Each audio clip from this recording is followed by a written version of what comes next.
Hello, my name is Bailey Schwint, and my presentation is on vice crimes. Vice crimes are defined as activities that are made illegal because they offend the moral standards of the community banning them. Gambling, pornography, and prostitution are the big three of vice crimes in most states and communities. They are also known as public order crimes, nuisance crimes, and victimless crimes, among other names. These crimes are dealt with in a multitude of ways and can often be confusing because perception of how intrinsically bad a crime is differs from person to person, and the consequences of each crime vary from place to place. The severity can also go from personal disapproval, as in the case of sex work, to hard jail time or deportation, as in the case of drug crimes. I personally had trouble finding broad articles on these crimes, so I chose to gather information on each of these main subcrimes individually to give you a well-rounded picture of what vice crimes are. I also took a look at drug crimes, as it is another prevalent form of substance abuse and is often grouped with drunkenness. Prostitution is categorized by off-street and on-street workers. Off-street working is generally thought of to take place in establishments like brothels, but it can certainly be on the street as well, as in the case of paid escorts. These women are often burdened by how private their jobs and work must be, but they often benefit from a less dangerous and violent atmosphere than on-street sex work.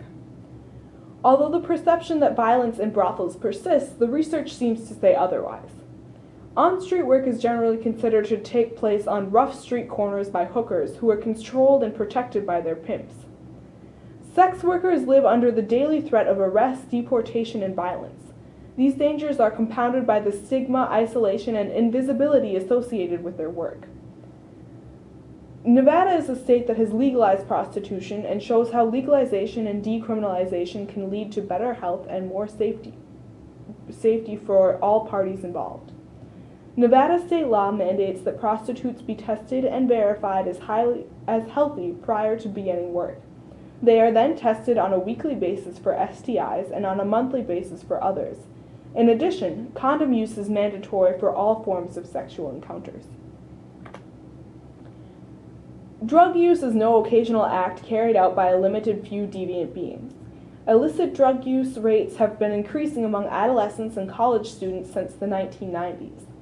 Only in the case of amphetamines, LSD, and PCP was there a decrease, although the change was not statistically significant, whereas the proportion of frequent heavy drinkers remained constant between 1977 and 1989. 30% versus 31% of men, and 13% versus 14% of women.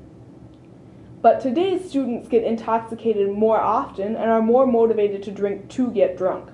The Higher Education Act was passed by Congress in 1998. It delays or denies federal financial aid to anyone ever convicted of a felony or misdemeanor drug offense, including marijuana possession. A drug offense will get you and your whole family kicked out of public housing.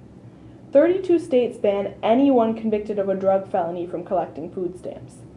Drug convictions break up families through prison and deportation, putting millions of people behind bars, burdening even more people with a lifelong criminal record, worsening the health prospects for people who use drugs, and significantly compromising public health. This is without mentioning the 1 in 3 families who will go into debt while their loved one is incarcerated. It is sometimes difficult, as with all of these crimes, to determine at which level the deviance becomes detrimental, so I added a 2-part definition of harmful gambling to clarify. The first part is provided by the World Health Organization and characterizes health as the extent to which an individual or group is able, on the one hand, to realize aspirations and satisfy needs, and, on the other hand, to change and cope with their environment. For example, my non-cancerous brain tumor was categorized as a WHO grade 1, as the safest tumor of its kind.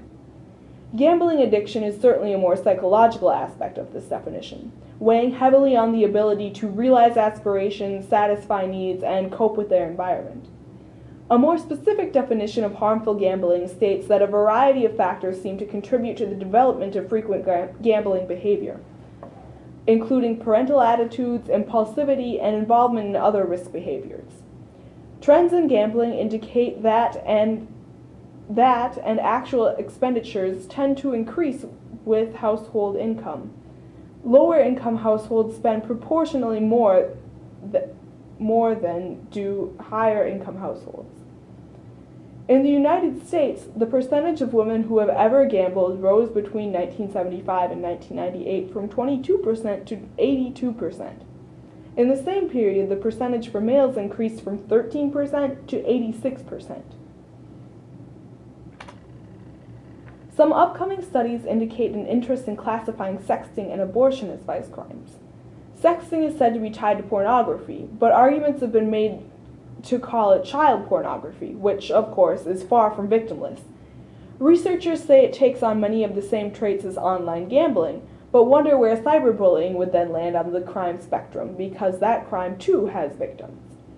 The largest debate about where to place abortion seems to be pretty much the same, whether or not the crime is truly victimless. However, I would argue that none of these crimes are 100% victimless in all cases. The implications of a drunk driver or a drug-abusing pregnant woman can cost society extensively and cause unmeasurable damage. Since these crimes are seen largely as personal abuses, theories like the routine activities theory and deterrence are often used in their conjunction. The routine activities theory suggests that when motivated, offenders and suitable targets meet in the absence of capable guardians. Crime is likely to happen. Conversely, the absence of any of these three conditions might be enough to prevent a crime from occurring, and deterrence is the use of punishment as a threat to deter people from offending. It is often contrasted with retributivism, which holds that punishment is a necessary consequence of crime and should be calculated based on the gravity of the wrongdoing.